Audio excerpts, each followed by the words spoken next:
In 1968, Czechoslovakia was on the brink of change during the Prague Spring, led by Alexander Dubček, who challenged Soviet authoritarianism. But the hope for freedom was short-lived. On the night of August 20th, 1968, the Soviet Union, fearing the spread of liberalization, invaded Czechoslovakia with brutal force, extinguishing the democratic dreams of a nation.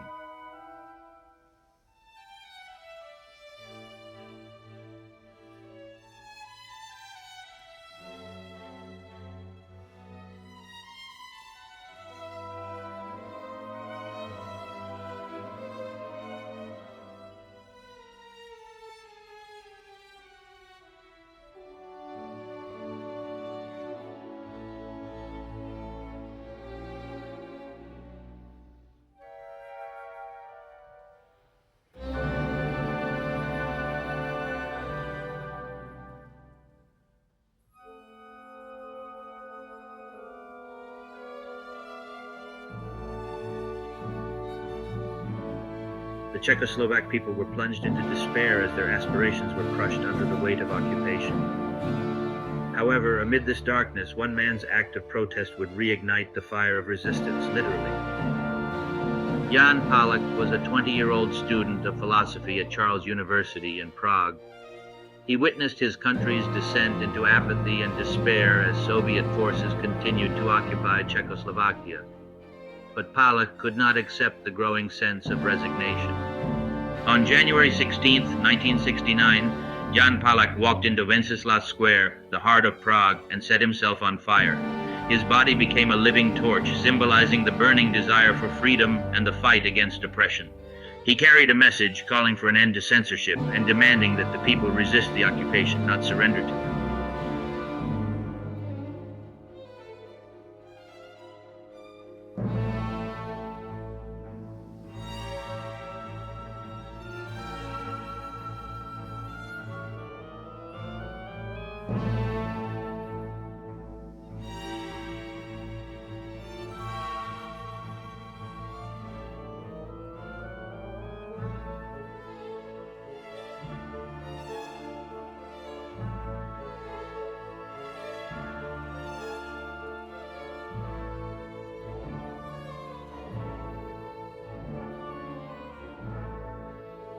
Palach's act of self-immolation shocked the world.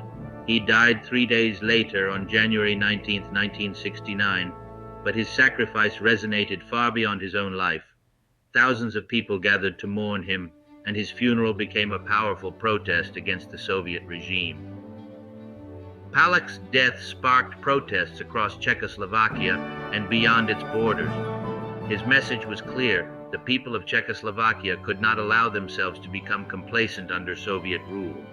His sacrifice reignited a spirit of resistance, even as the government clamped down harder. Despite the initial surge of protests, the Soviet regime remained firmly in control. Over time, the demonstrations faded, and the country fell back into the routine of repression. However, Palach's flame never truly went out.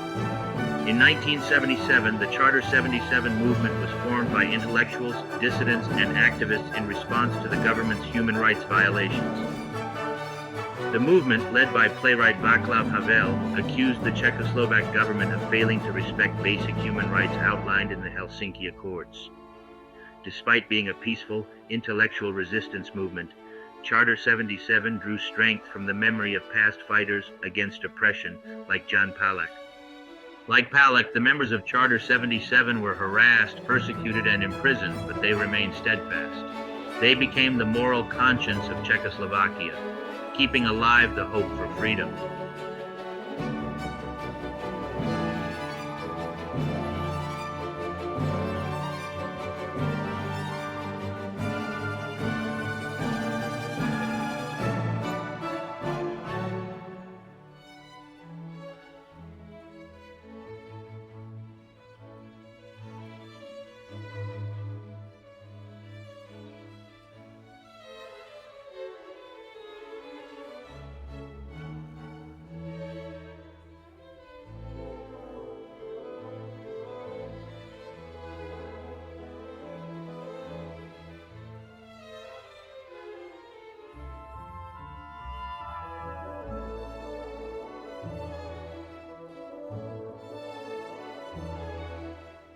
In 1989, the Velvet Revolution, led by the very figures who had kept Palach's memory alive, finally ended communist rule in Czechoslovakia.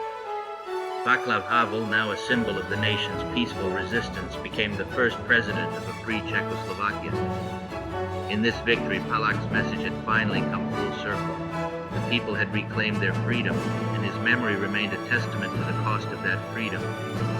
He was a spark that never truly went out, even in the darkest of time.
Jan Palach was not the only one to take a drastic stand.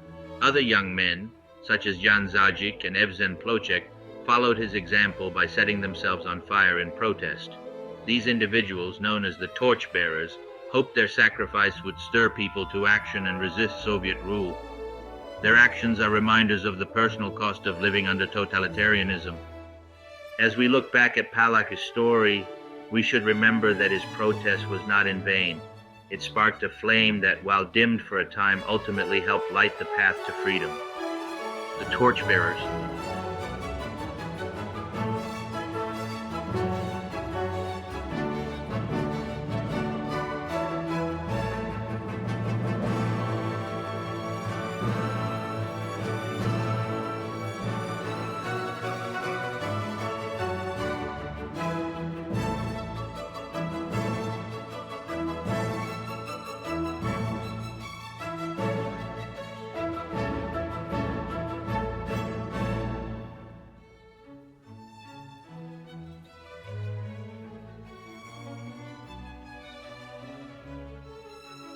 In memory of Jan Palach and all those who sacrificed themselves for the hope of a better future.